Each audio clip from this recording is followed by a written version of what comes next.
تو وہ time management, time is اے منی، اور وہ تب ہی منی ہے کہ جب وہ پراپر مینج ہو جائے. بالکل. تو میں گاؤں سے جب کبھی کالج میں، ہمارے قریب ہی تھا کالج، چلتے ہوئے آتا تھا تو میں نے دیکھنا کہ جب میں کالج جا رہا ہوں تو رستے میں 3 لوگ بیٹھے ہوئے ہیں گپ لگا رہے ہیں. تو جب میں 2 بجے کالج سے واپس آ رہا ہوں تو ادھر ہی بیٹھے گپ لگا رہے ہیں جیلم میں وہاں پہ. تو میں نے کہا یار ان کے پاس کیا ٹائم کام کرنے کے لیے کچھ نہیں ہے، وقت گزارے. تو آپ کو شوق نہیں گزرا جب آپ لاہور آئے گاؤں سے ایک دم، کیا آپ کو لگا؟ اچھا یہاں تو بالکل ایک نئی دنیا، یعنی میں آیا ہی فرسٹ ٹائم تھا. اس سے پہلے ہم نے صرف لاہور کا نام سنا یا ٹی وی ڈرامے شامے میں کوئی دیکھا ہوگا، ادروائز مجھے کوئی آئیڈیا نہیں تھا.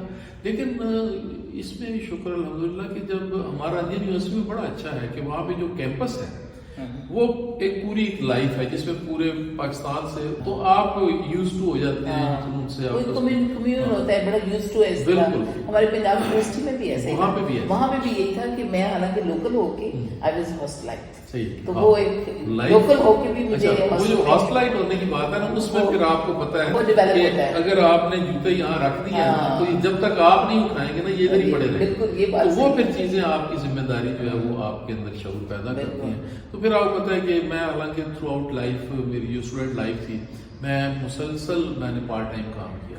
یعنی شام کو 3 بجے سے 7 بجے تک میں نے انڈین یونیورسٹی لاہور یونیورسٹی، تو میں نے 3 بجے سے 7 بجے تک 4 گھنٹے ریگولر تھرو آؤٹ مائی یہ آرکیٹیکچر کا.